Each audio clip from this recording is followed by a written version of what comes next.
Au nom de Jésus. Alors, comme vous le savez, les mardis soirs, ce sont des soirées destinées au partage de la parole de Dieu. Et nous avons déjà commencé un enseignement depuis un bon moment. Et nous voulons continuer dans cet enseignement parce que c'est l'essentiel même de la vie chrétienne. C'est la base même. Lorsqu'on dit chrétien, être chrétien, ce n'est pas seulement le fait, j'ai bien parlé un français, ce n'est pas seulement le fait de venir à l'église, non. Mais être chrétien se vit. Ça se vit au quotidien. Et l'entourage, l'environnement dans lequel nous sommes, les gens peuvent vraiment témoigner pour dire vraiment, celui-ci c'est un chrétien.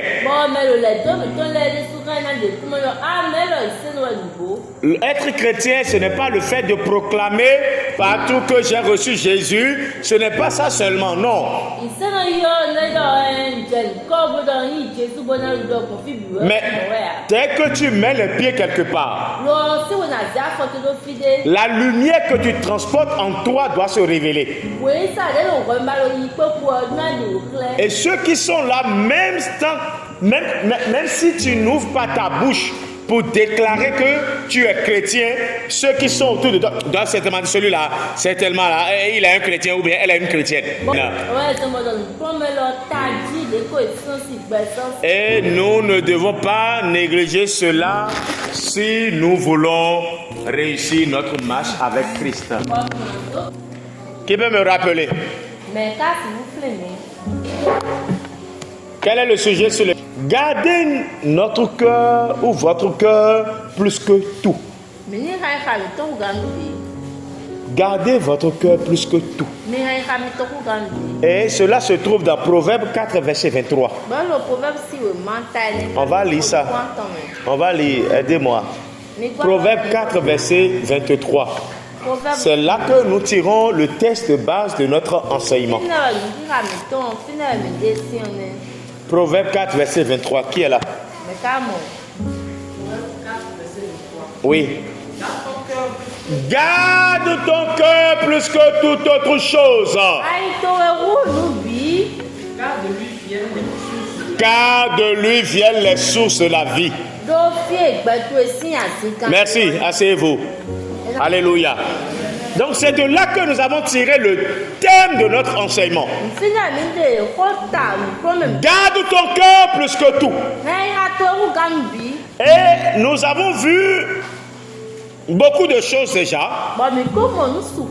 Nous avons dit que l'homme regarde à ce qui frappe aux yeux, mais l'Éternel lui regarde au cœur. Ceux qui sont derrière, l'homme regarde à ce qui frappe aux yeux, mais Dieu lui, il regarde au cœur. La qualité de notre cœur détermine la qualité de notre vie chrétienne. Et nous avons dit que le cœur fait partie des critères que Dieu considère pour élever un homme. Un homme qui a un mauvais cœur ne peut voir ou jouir de la grâce de Dieu. Un homme qui a un cœur méchant, méchant envers les autres, méchant envers les membres de sa famille, un cœur méchant,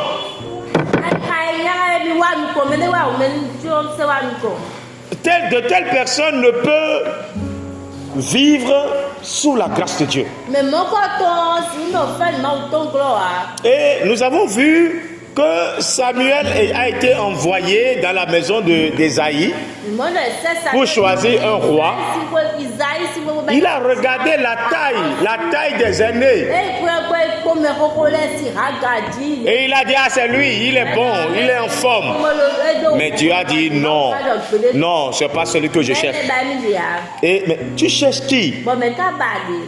C'est David. Il dit c'est l'homme selon mon cœur. Il est petit, mais il a un bon cœur. Il n'est pas géant comme ses frères. Il n'est pas géant, costaud comme ses frères. Mais il avait un cœur qui plaisait à Dieu.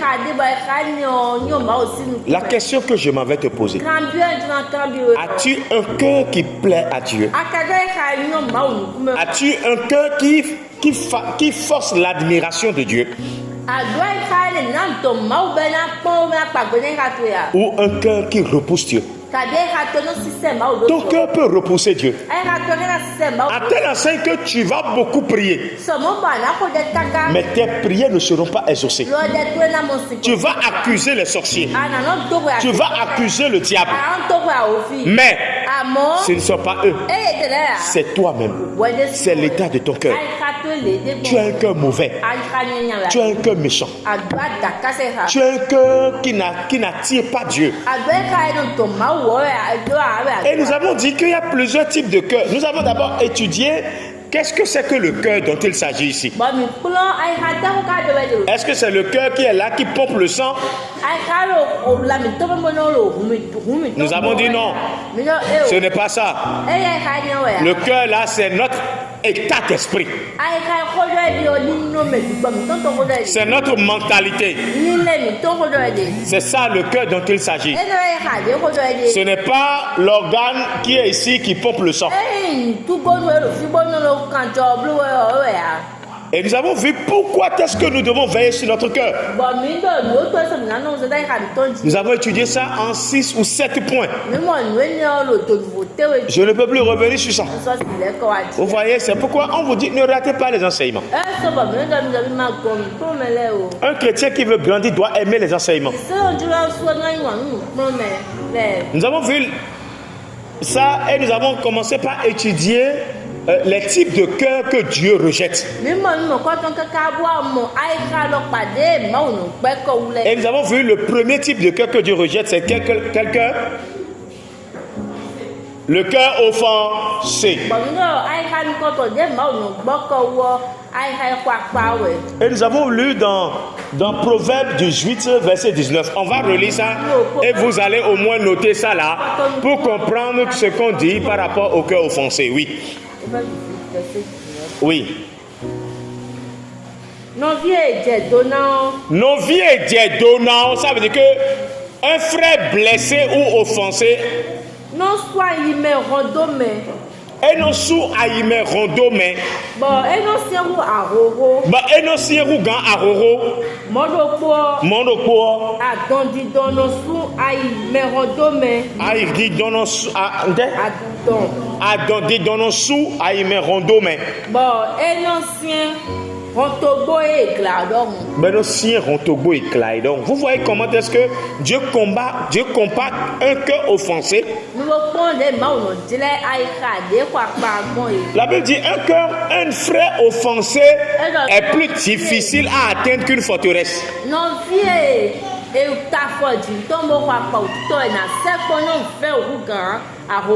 Alors chacun doit faire tout possible pour ne pas être une source d'offense à son prochain.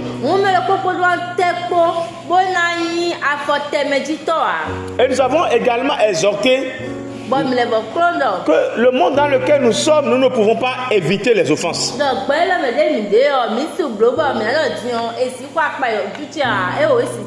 Non. Et nous avons étudié beaucoup de choses là déjà. Moi, je ne peux plus revenir sur ça. On a vu c'est quoi l'offense. On a vu les manifestations d'un cœur offensé. Nous avons vu les conséquences d'un cœur offensé. Nous avons vu comment est-ce qu'on peut remédier à un cœur offensé.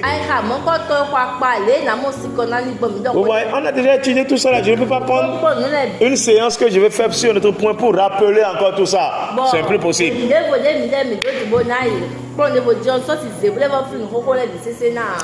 Et depuis le dimanche passé, on a commencé par parler sur le cœur incrédule. Le cœur incrédule. Et c'est le deuxième type de cœur que Dieu rejette. Et nous avons lu dans Actes chapitre 7, le verset 51, que nous allons relire.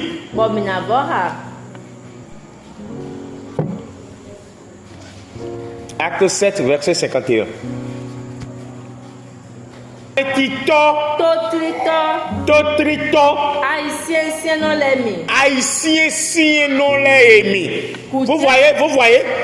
Vous voyez la description de Dieu. Mais Totrito, Tametito, Haïtien non l'aimi. Vous voyez? Comment est-ce que Dieu appelait son peuple? Oui. Gujemi no fondo yesisemi medi. Continue. Nous etogbo mitolewa. Ewa jemi lo mominde. Non vi ma na lomba nous wa indo etogbo tolewa ko na wa do Jésus sin comme. Vous voyez? C'est Dieu qui parle là. Il est en train de traiter son peuple d'un peuple à cœur dur. Têtu. Qui refuse d'obéir. Et ce peuple, il dit ce peuple, c'est un peuple qui se rebelle contre le Saint-Esprit. Un peuple qui n'est pas propre à écouter, à marcher selon les voies de Dieu, est un peuple qui se rebelle contre le Saint-Esprit.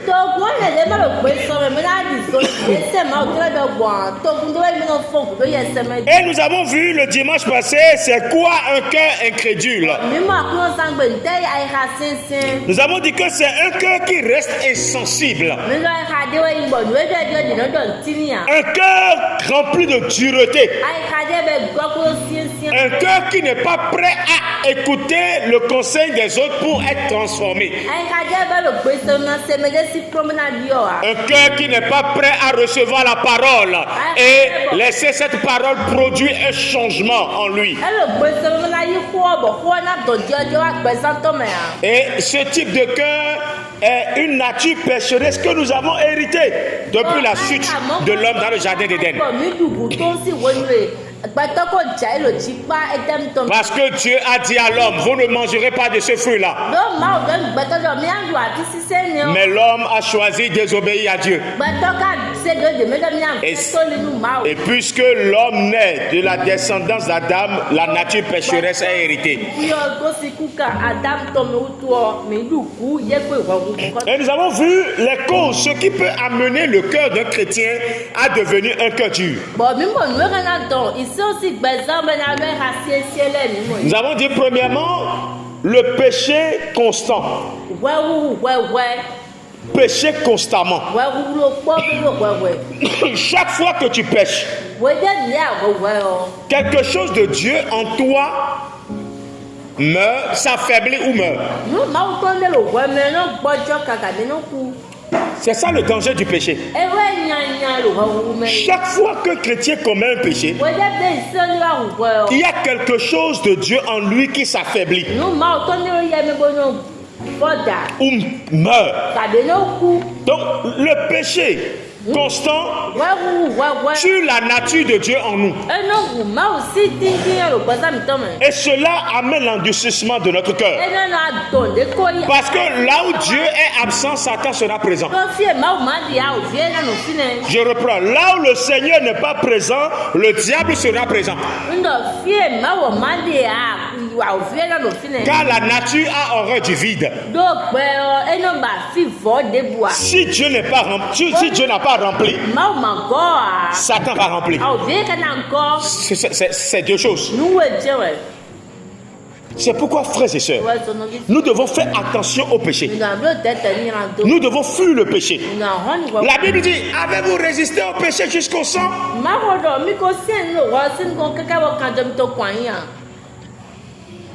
Et j'ai dit, le dimanche, le péché que vous commettez régulièrement, vous attirez l'esprit rattaché à à ce péché.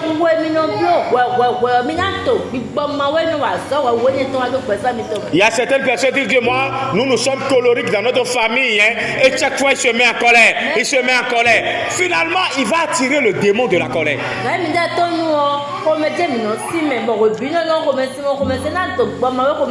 Où tu es là, tu mens. Et tu ne te réponds pas. À force de mentir, finalement, l'esprit de mensonge viendra te posséder.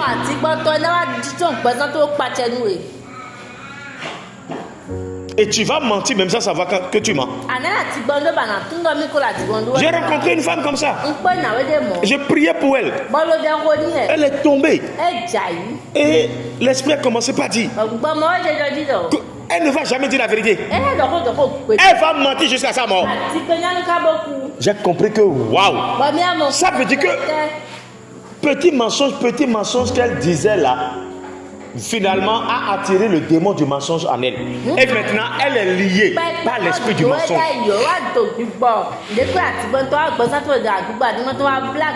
Elle est liée par l'esprit du mensonge. Son âme a été liée. Et elle commet même le péché sans le savoir. Elle ment quelquefois. Ce n'est pas de sa volonté, quoi. Mais elle-même se surprend dans le mensonge. Et l'esprit dit, je ne vais jamais la lâcher. Elle va mentir jusqu'à mourir. Mes frères, le petit péché que tu acceptes aujourd'hui, que tu acceptes demain, après-demain, une semaine, 2 semaines, finalement, l'esprit qui est lié à ce péché viendra s'installer en toi, viendra lier ton âme. Alors faites attention. Aucun péché n'est petit. Aucun péché n'est petit. Il n'y a pas de petit léopard. Allez taper sur internet. Le petit des léopards s'appelle léopard. Donc il n'y a pas un petit péché. Tout péché est péché. Et tout péché est destructeur.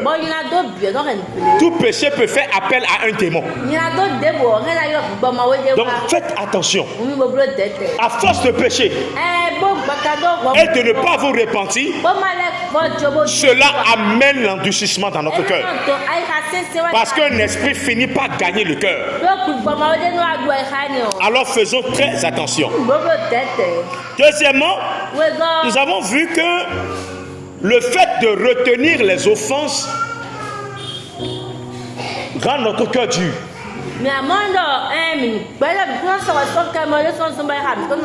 Oh, la Bible dit pardonne-nous nos offenses comme nous pardonnons nous aussi à ceux qui nous ont offensés.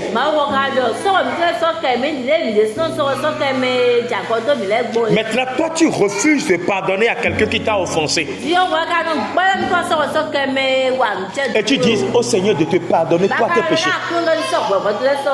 Combien de personnes sont assises ici? Et ils ont des gens emprisonnés dans leur cœur. Quelqu'un les a blessés. Ils ont juré ne pas pardonner. Mais tu te dis chrétien. Tu te dis chrétien. Être chrétien, ce n'est pas seulement venir s'asseoir à l'église. Mais c'est la qualité de ton cœur. Tu as un cœur rempli des gens qui t'ont offensé. Des gens qui t'ont blessé. Tu as dit je ne laisse pas. On dit jusqu'à me dire c'est la mort qui va. C'est la mort. Ça là c'est jusqu'à la mort. Je ne laisserai pas. Même si Jésus revient de la tombe. Ah, tu es fort, hein? Ah non. Champion. Garde à vous. Chapeau. Ah, toi tu es fort. Qui as-tu emprisonné? Qui as-tu emprisonné dans ton cœur? Quelle est la personne à qui tu as dit je ne vais plus jamais te saluer? Je ne prendrai jamais, plus jamais mon crédit et appeler ton numéro. Soeur en crise ou bien soeur en crise.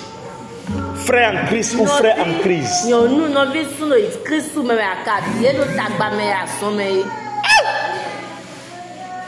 Mon frère, ma soeur, attends, je vais te dire quelque chose. Ta colère ne détruit pas la vie de l'autre, ça te détruit toi-même.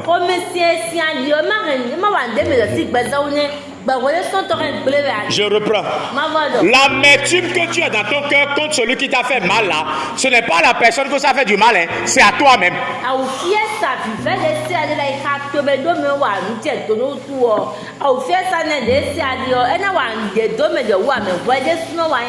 L'autre va manger, hein. Il va boire l'eau, il sera à l'aise. Mais toi, tu seras en train de ruminer. C'est à moi, il a fait ça. Oh, je vais lui faire ça. Celle-là, celui-là. Je ne peux pas manger. Je ne peux pas manger. Je n'arrive pas à dormir. Alors que lui dort. Il est en train de ronfler. Lui, il a mangé. Toi-même, tu te fais du mal. La facture de ta colère te sera adressée à toi-même, ce n'est pas à l'autre. Lâchons prise.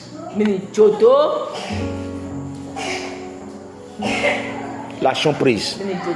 Sinon, cela va nous éloigner de Dieu. Un cœur rempli d'offenses qui retient les offenses chasse la présence de Dieu.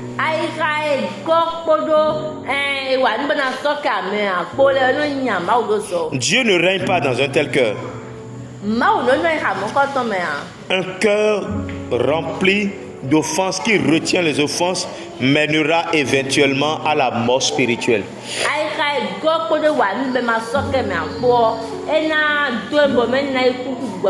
Troisièmement, il y a le fait de nourrir les blessures émotionnelles. Je ne vais pas développer ça. Voilà. Quatrièmement, la désobéissance à la voix de Dieu. Et je vous ai dit, la parole de Dieu, elle est prêchée, mais chacun reçoit la voix de Dieu. La voix de Dieu pour toi peut ne pas être la voix de Dieu pour elle. Nous écoutons tous la parole de Dieu, mais chacun peut recevoir une voix de Dieu. Alléluia.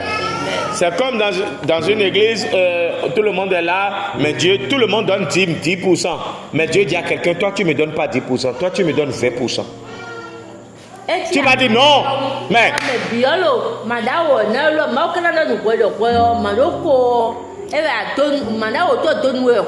toi tu vas dire non, c'est 10% tout le monde donne.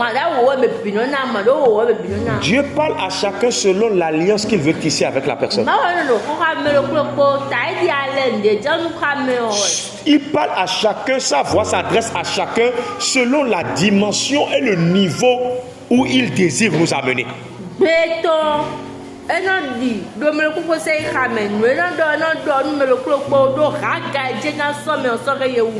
Lui veut t'amener à un niveau plus élevé que celui qui donne 10%. Mais toi tu refuses, tu veux rester au même niveau que l'autre.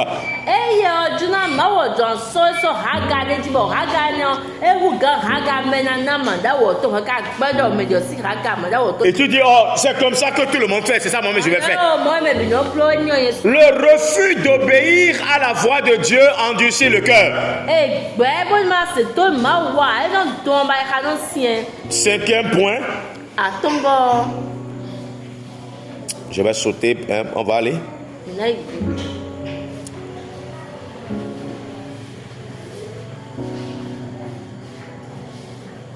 Alléluia. Nous sommes là. Ça que c'est 3 j'avais donné le dimanche. Donc j'ai même ajouté 1 aujourd'hui. Parce que j'en ai plus que ça au fait. Mais pour acheter le temps, nous allons passer aux signes. Les signes qui révèlent qu'un cœur est endurci. Les signes qui montrent que le cœur d'un chrétien est endurci. Nous venons de parler sur les causes de l'endurcissement. Les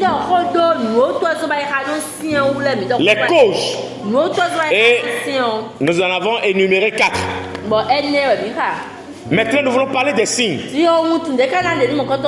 Oui, il y a des signes qui révèlent qu'un cœur a perdu sa sensibilité et qu'il s'est endurci. Et nous devons connaître ces signes pour savoir où chacun d'entre nous, où est-ce que nous nous situons par rapport à un tel type de cœur. Le premier signe qui te permet de voir si ton cœur est endurci ou même le cœur de quelqu'un auprès de toi est endurci,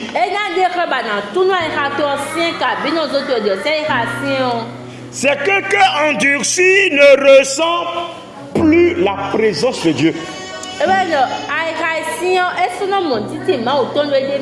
Un cœur endurci ne sent plus la présence de Dieu.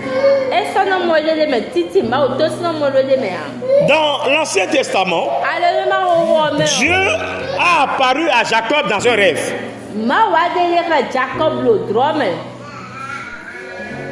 Dans Genèse 28, verset 16. La Bible dit, Jacob s'éveilla de son sommeil et il dit, certainement l'Éternel est en ce lieu.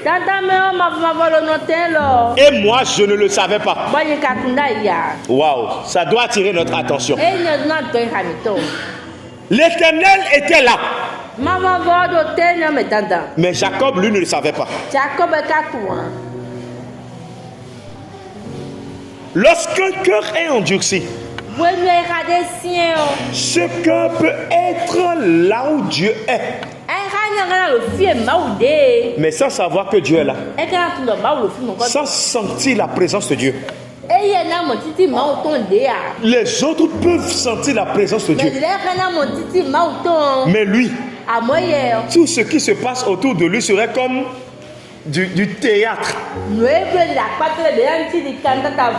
Vous allez voir quelquefois dans l'église, en pleine adoration, des gens sont à genoux, des gens ont les yeux fermés, des gens se pleurent dans l'adoration, des gens ressentent la présence de Dieu, jusqu'à des gens donnent la prophétie. Mais il y en a, ils sont là, ils ont les yeux ouverts, ils regardent tout le monde, mais qu'est-ce qu'ils font?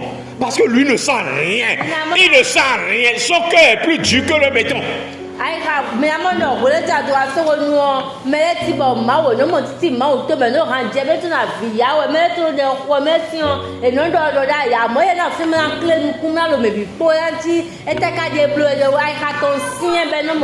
Dans un culte ou l'adoration, ou même dans la prédication, les gens sont en train de parler en langue et on sent le mouvement du Saint-Esprit. Tu vas voir des gens qui sont là, ils sont assis, indifférents à tout ce qui se passe. Il regarde les gens. Quand quelqu'un crie, lui, il regarde c'est qui. Quand quelqu'un pleure, lui, va chercher la personne. C'est qui. Lui, ça ne lui dit rien ce qu'on fait. Il est là seulement. C'est un mytho, amen. C'est fini. Lui, il faut que Dieu intervienne pour le délivrer. Il y a des gens, il y a des gens qui sont venus vers moi pour dire, pasteur, mais moi quand je viens à l'église, quel qu'en soit ce qu'on fait, moi, mon cœur n'est pas touché. Moi, bon, je viens, j'essaie d'être touché, mais je ne suis pas touché. Alors que je vois autour de moi, ceux qui sont devant moi, derrière moi, ils parlent en langue. D'autres pleurent, d'autres se mettent à genoux, d'autres se couchent même. Mais moi, je suis là. J'ai dit, mon frère, va fouiller ton cœur. Soit le péché a endurci ton cœur, ou les blessures non guéries ont endurci ton cœur. Va traiter ton cœur devant Dieu. Si tu es là et tu es un chrétien et tu viens au culte, mais toi tu n'es jamais touché, tu ne ressens jamais la touche du Saint-Esprit, tu ne ressens jamais la présence de Dieu, il te sera difficile d'aller à un autre niveau. C'est impossible même. tu dois aller traiter ton cœur. Ton cœur est endurci. C'est pourquoi quelquefois, lorsqu'on est en pleine adoration, il y a des gens, même eux, ils sortent, hein, ça ne leur dit rien. C'est comme ça en fait tous les jours, non? Écoute, l'habitude est un piège qui nous fait rater l'intervention de Dieu. L'habitude est un danger. Nous sommes déjà habitués, non? Nous sommes déjà habitués, non? Mon frère, ce sont les signes de notre cœur endurci. Quand quelqu'un commence par prendre l'église comme un lieu où il est habitué là, sachez qu'il a un problème de cœur. Lui ne vient plus à l'église pour rencontrer Dieu, pour que Dieu le touche, pour que Dieu travaille en lui. Mais bon, je vais aller. Il faut savoir que lui, il est en train de s'éteindre totalement. Et il ne ressentira plus la présence de Dieu. Si tu es comme ça, toi tu viens à l'église du début d'un culte jusqu'à la fin, rien ne te touche. Toi tu ne sens pas la présence de Dieu. Mon frère, tu dois aller pleurer devant Dieu. Ça là, tu dois aller pleurer. Normalement, tu dois te fermer pendant 7 jours. Tu éteins ton portable et chercher la face de Dieu. Seigneur, qu'est-ce qui ne va pas dans ma vie? Qu'est-ce qui ne va pas dans mon cœur? Quel est le problème que je draine dans mon cœur? Seigneur, révèle-moi mon cœur. Révèle-moi mon cœur et délivre-moi. C'est une prière que tu dois faire personnellement. C'est grave et dangereux que toi tu viennes à l'église et que tu ressors toujours tel que tu es venu. Tu viens à l'église et tu ressors sans être touché. C'est dangereux et même coupable. Donc le premier signe, c'est l'insensibilité à la présence de Dieu. On n'est plus touché par la présence de Dieu. Oh, je prie ce soir que de tels cœurs soient brisés au nom de Jésus-Christ. Que les cœurs que le diable a déjà endurcis par le péché, par les blessures, par les offenses, que ces cœurs soient visités ce soir dans le nom de Jésus-Christ. Alléluia. Ça c'est le premier signe. Deuxième signe qui révèle un cœur endurci. Le deuxième signe, c'est un cœur, un homme qui a un cœur endurci, il passe de l'engagement à des vœux pieux.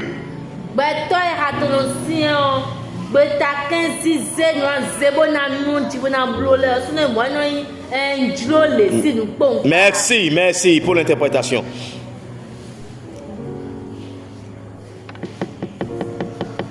Un cœur qui est endurci, une personne dont le cœur est endurci, c'est une personne qui abandonne ses engagements. Il se déconnecte de tous les projets auxquels elle participait avec d'autres chrétiens. Il se désengage des groupes dans lesquels il fonctionne. Et commence par être rempli des souhaits et des désirs qui ne mènent nulle part. Oui. Écoutez, la dureté paralyse la volonté et la motivation. L'endurcissement du cœur paralyse la bonne volonté et la motivation. Quand vous voyez une personne qui a le cœur endurci, il perd sa passion.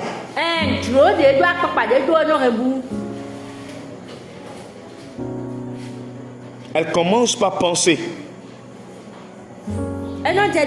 si Dieu veut que cela se passe, il le fera.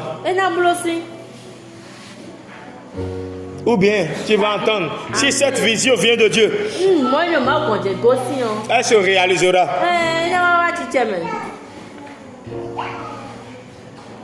Quand vous commencez par entendre de tels chrétiens, sachez que son cœur est entré en phase d'endurcissement. Elle n'a plus la volonté de se battre pour l'avancement de l'œuvre.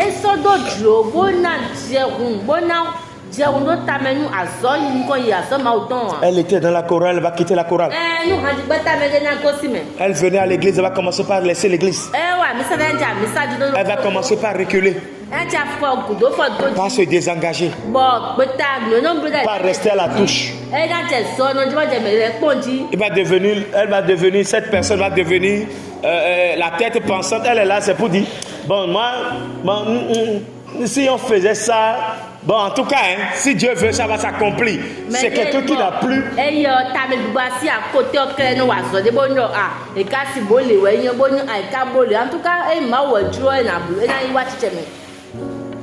Les frères, quand l'esprit est vraiment en toi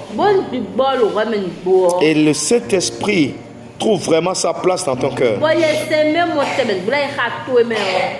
tu dois avoir de la passion à œuvrer pour l'avancement de l'œuvre de Dieu sur terre. Tu ne peux pas rester la main au menton et voir l'œuvre de Dieu tomber. Mais tu dois te lever et te battre. Mais si vous voyez un chrétien qui faisait ça, mais qui commence par abandonner, qui commence par relâcher, sachez que le diable l'a fléché. Et tu dois en train de te voir toi-même là où tu es. Avant, tu aimais venir à l'enseignement. Mais maintenant là, ça ne te dit plus rien. Qu'est-ce qu'on veut aller nous apprendre encore là-bas? Qu'est-ce qu'on n'a jamais entendu? C'est Satan qui t'a eu. Le diable t'a injecté l'endurcissement. Et comme ça, tu vas commencer par t'éloigner de la parole. Mais quand tu entends cette parole, il faut savoir que c'est l'endurcissement. Que Dieu nous délivre de l'endurcissement. Troisième signe de l'endurcissement du cœur. Attends, avant le troisième signe, notez ceci. On ne mesure pas l'intégrité d'un chrétien par ses mots, mais par ses actions qui accompagnent ses paroles.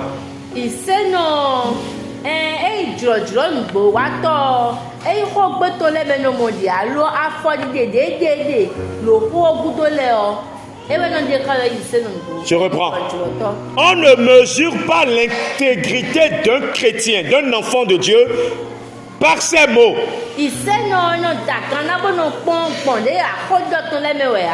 Mais par ses actions qui accompagnent les mots ou les paroles qu'il a eu à prononcer.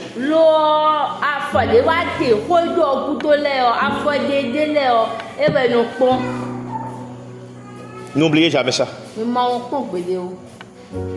Ce n'est pas la bouche seulement. Tout le monde peut parler.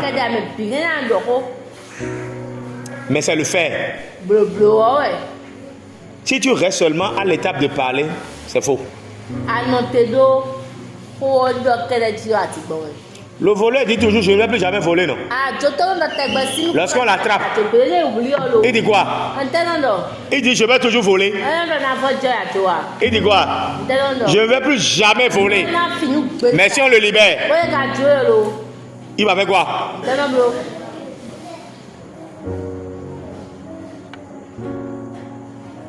L'intégrité ne se mesure pas seulement par rapport aux paroles, aux mots qui sortent de notre bouche, mais c'est par rapport aux actions. Les actions que nous posons après ces paroles, après les mots que nous avons libérés. Troisième signe maintenant. Un cœur endurci se rebelle contre Dieu. Un cœur endurci, le troisième signe, c'est un cœur qui est dans la rébellion contre Dieu.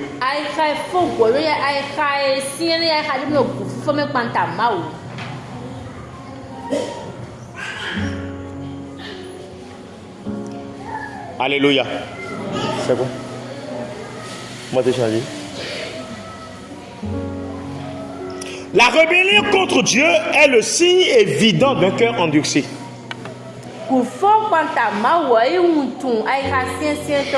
Et ce qui est marrant, c'est que un homme peut être rebelle contre Dieu sans s'en rendre compte.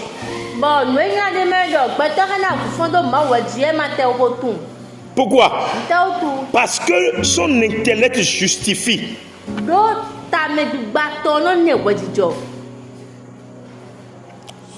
son rejet de certains commandements et des instructions que Dieu lui a données.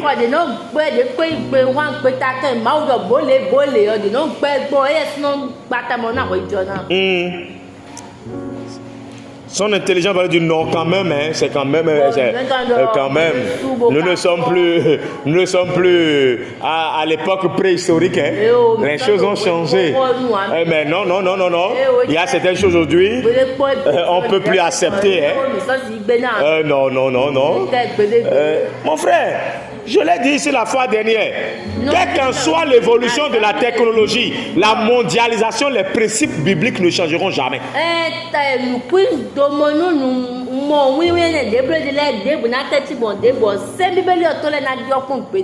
Quelle qu'en soit l'évolution du monde, est-ce que l'enfer sera climatisé? Jamais. Si l'enfer ne sera jamais climatisé, donc sachez que les principes bibliques, les principes de Dieu aussi ne changeront pas.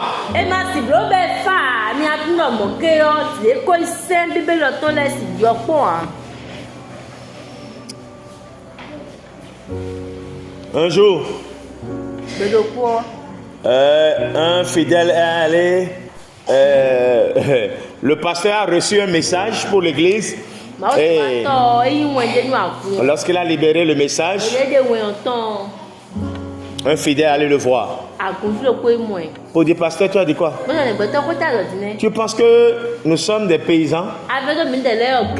Nous sommes des intellectuels ici. Il faut savoir qu'on peut te frapper. Hein.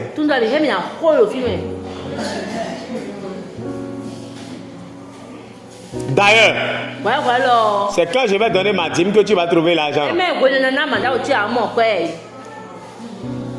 Je ne vais plus donner ma dîme.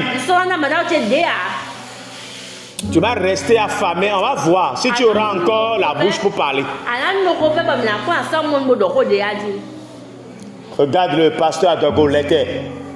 C'est ce qu'il a dit ensuite, avant de partir.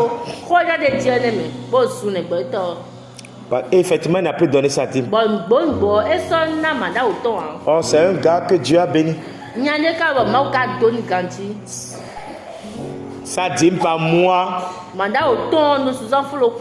pas moins de 400-500 000.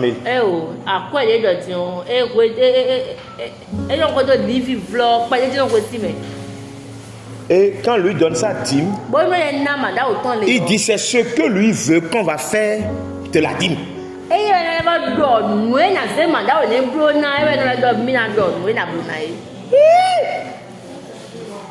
Oui, ce sont les... C'est la mode aujourd'hui. Hein. Oui, c'est la mode aujourd'hui.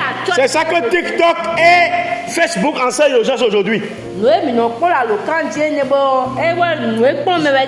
Écoutez, ceux qui ont leur pasteur sur TikTok là. En tout cas. Que non. Si lui donne sa dîme, c'est lui qui doit décider. Là où on doit investir sa dîme. Le pasteur dit, faisons ça. Il dit, bon, je ne donne plus la dîme. C'est vrai, il n'a plus donné. Effectivement, il n'a plus donné. Les autres s'efforçaient. Les gens sont allés le voir. Il dit non, vous ne réfléchissez pas. Non, nous n'avons pas étudié pour être bêtes. Non, quand même. Nous avons une certaine connaissance là. Ah ben non. Le pasteur ne peut plus nous tromper aujourd'hui. Non, s'il ne veut pas écouter ce qu'on dit, on va écrire sur lui et on va le chasser.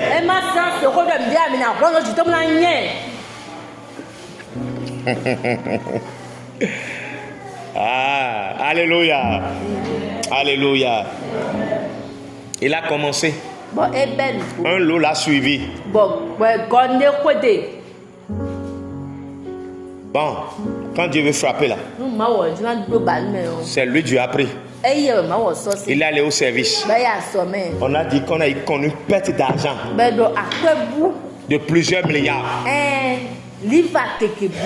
Et que tout prouve que c'est lui. Il a dit qu'il n'a pas pris. On a dit d'accord, si c'est ça, on t'arrache ta maison, tes voitures, on gèle tes comptes en banque. Jusqu'à ce que la situation soit clarifiée. Bon, il a quitté maison à étage pour aller louer deux chambres salon.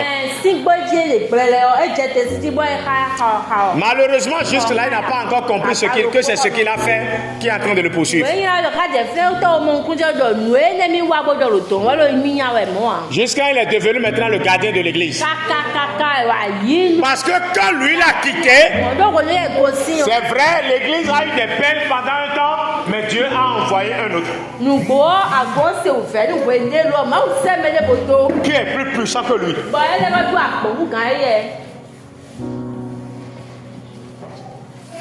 Et ce que le pasteur a dit a été fait. Et tout le monde a acclamé. Pour dire waouh, on ne savait pas. Papa, c'était une bonne chose. Bon, lui maintenant est devenu le gardien de l'église. Parce qu'il ne savait, il n'y avait plus moyen. Donc, au point où il est venu voir le pasteur, et il est devenu le gardien de l'église, et l'église lui donnait 45 000.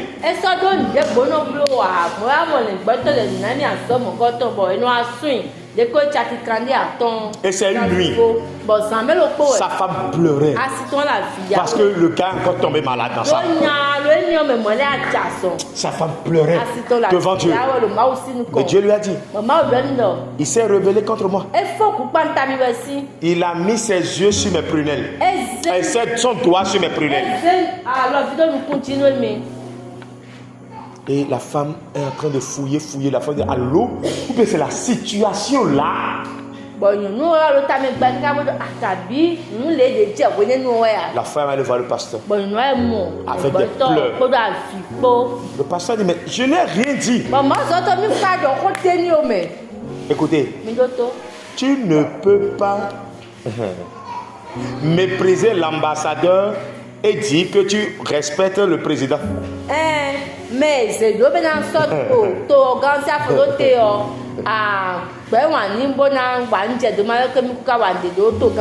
tu maltraites le représentant de la personne et tu dis que tu honores la personne.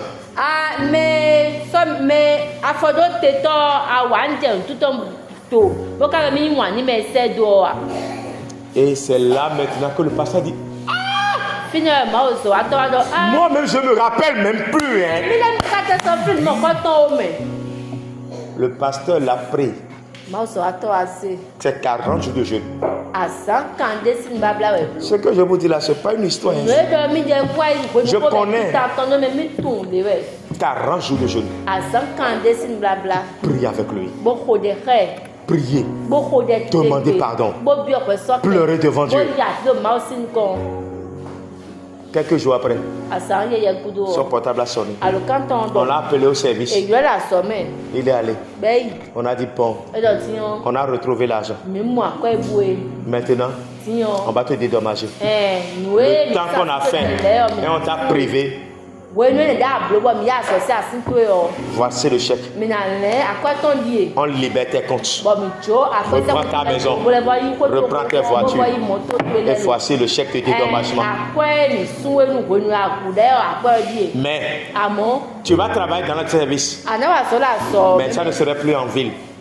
Il y a un village à côté, on a créé une autre branche là-bas. Tu vas gagner le même salaire. Mais tu ne seras plus en ville. Tu serais là-bas. Il a dit ça me suffit. Depuis le jour là. Lui ne donne pas 10 000.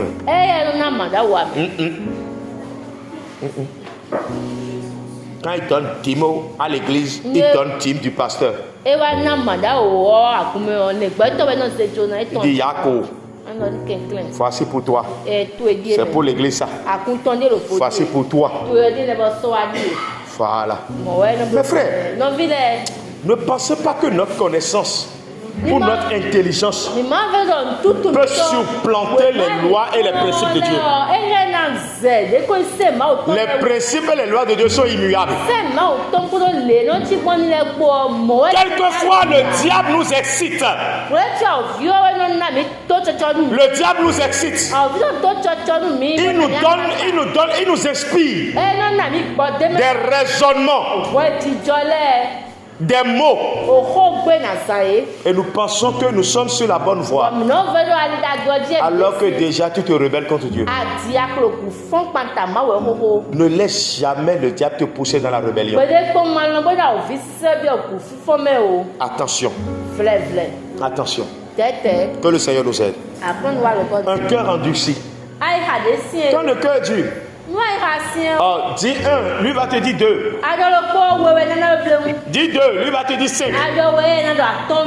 Dis il est écrit, lui va trouver un verset pour te dire il est écrit. Dis lui non la polygamie va dire mais Salomon a plusieurs femmes non.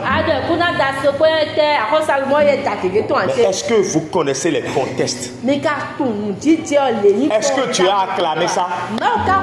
Tu n'as jamais acclamé ça. Non.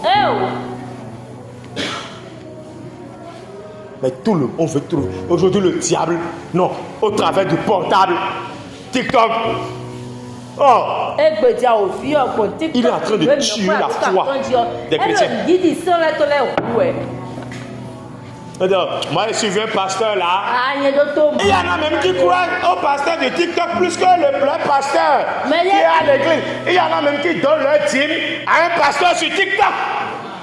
Mais c'est le pasteur qui est ici là, qui sont en train de prier. Seigneur, interviens. Quand ils ont un problème, ils connaissent le numéro de leur pasteur. Mais quand ils ont l'argent, ils connaissent la direction du TikTok.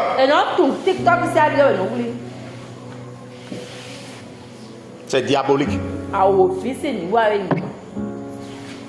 Ma femme sait, on nous a parlé d'un groupe là. Le groupe s'est associé. Ils ont fait action de glace à un pasteur qui suit sur TikTok pour lui envoyer le gars acheter voiture. Alors que le pasteur, même à l'église, n'a pas moto.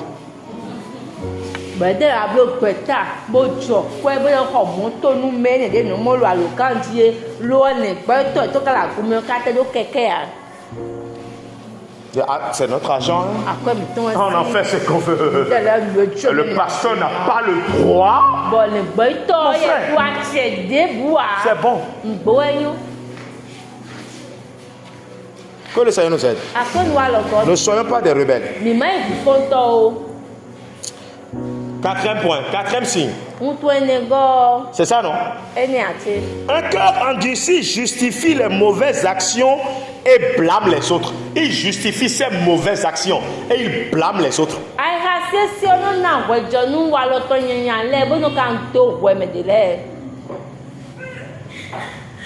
Je suis une mauvaise mère car j'ai grandi sans ma mère. Donc personne ne m'a montré comment être un bon parent.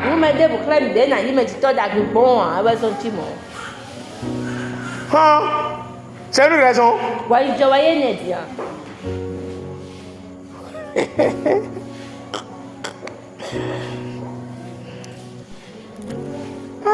Alléluia. Quand ils font mal, ces types de personnes, des types de cœurs,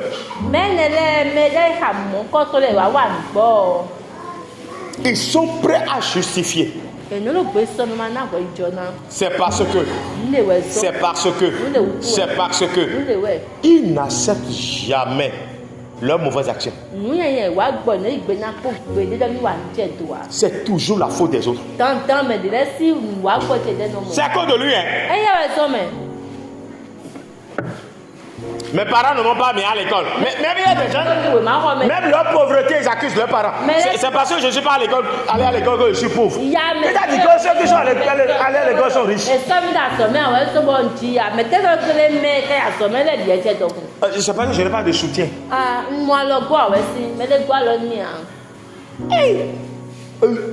Un cœur endurci, il jette toujours la faute sur les autres. Il accuse toujours les autres. Il blâme les autres. C'est à cause de ma femme, non? C'est à cause. C'est les gens d'Adam. Oui. C'est ma femme. C'est la femme que tu as mis à côté de moi là. Cette femme satanique là. Celle qui m'a donné ça. Toi, tu n'avais pas le pouvoir de dire non.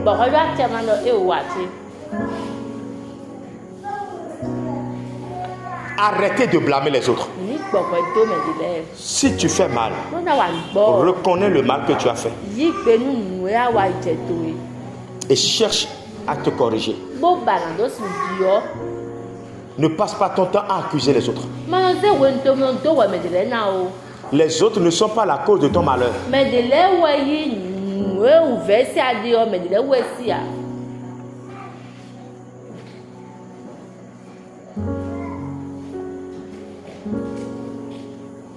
Alléluia. J'ai l'habitude de dire, quand vous voyez deux personnes qui se bagarrent, ne donnez raison à personne. Personne n'a raison. Parce que lorsque le premier a lancé le coup, l'autre pouvait se garder et aller se plaindre pour avoir la raison. Mais dès qu'il lève la main aussi, c'est fini. Souvent, quand les foyers amènent leur affaire chez moi, ils pensent que je vais dire c'est toi! Tu es mauvais, tu es mauvaise, c'est toi la femme. Non, chacun est mauvais quelque part. Il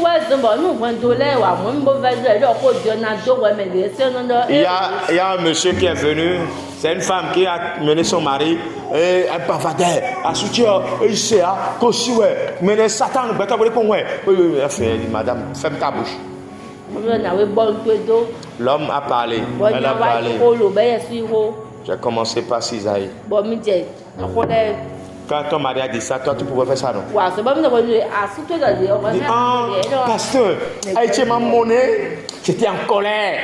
Je dis, bon, monsieur, lorsque madame a fait ça, toi tu pouvais faire ça, non? Pasteur, vraiment. Je dis, voilà, vous les deux là, personne n'a raison. Maintenant, rentrez chez vous et faites la paix. Mais toi, la femme, après, viens me voir à l'église. Parce que c'est toi qui viens chez moi ici. L'homme est un païen.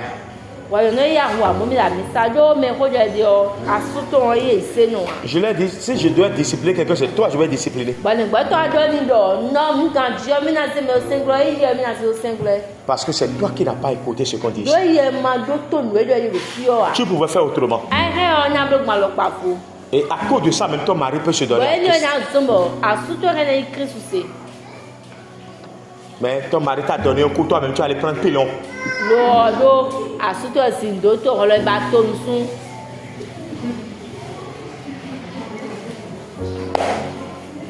Quelle différence il y a? Parce que si je donnais, et si je mets 20 000 à mon pasteur, mais quoi dire? Si on veut, oui, bon lit, parce que moi c'est oui mon nez. Toi, je devais te discipliner. Ma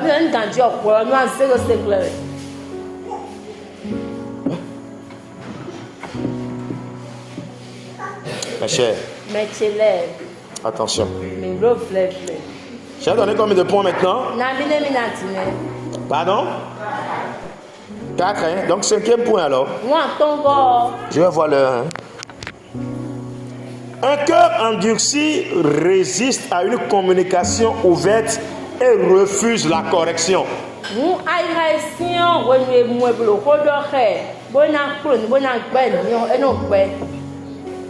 Une bonne communication est un élément clé à la base de toute relation. Relation saine.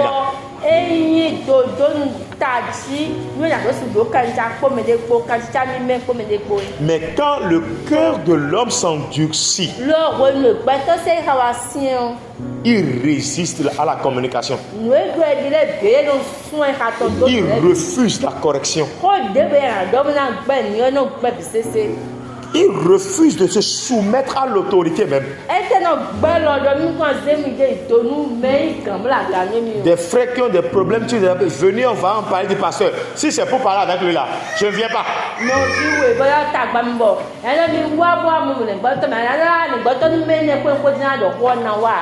Je ne viens pas.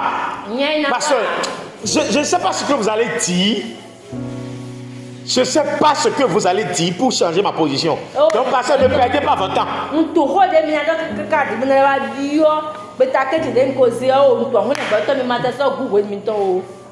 Es-tu un chrétien? Es-tu un chrétienne? Ah, je l'ai dit au début, hein. Être chrétien, ce n'est pas seulement venir à l'église. Hein. Mais c'est la qualité du cœur que tu portes. La lumière que tu fournis autour de toi, dans ton environnement. Que les yeux s'ouvrent. Que Dieu nous aide à ne pas arriver là au nom de Jésus. Écoutez la communication saine. La communication. C'est très important. Et accepter la correction. Il y en a, eux ils ne font jamais mal à l'église. Ah, c'est fini. Pourquoi il m'a dit ça? Tout ce que lui fait est bon. C'est ange. Et venu à la chorale. Il a m'a dit, ah mon frère, comment tu as fait? C'est pas. Ah. Et moi, mes chorales, mettons où? Ah, il est. Et on dit on va te discipliner, tu dis que personne ne va te discipliner. Ah non, non, il ne peut pas avoir deux capitaines. Sinon on va te livrer à Satan. Il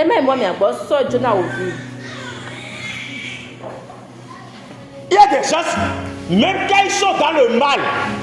Donc, toi, tu es qui pour les corriger? Ils sont des tout-puissants. Mais ce qui est sûr, ça rattrape. Ça rattrape. Et donc, nous on dit, et nous bloquons Léa, et bloquons Léa, et c'est global. Mais nous sommes tous ces mettons gloire. En tout cas, mais qu'on roule qu'on n'a pas message chez vous, mon frère, Il n'y a pas de problème. Fit debout de pétoc plaidé. Bon, nous, c'est d'ailleurs, par exemple.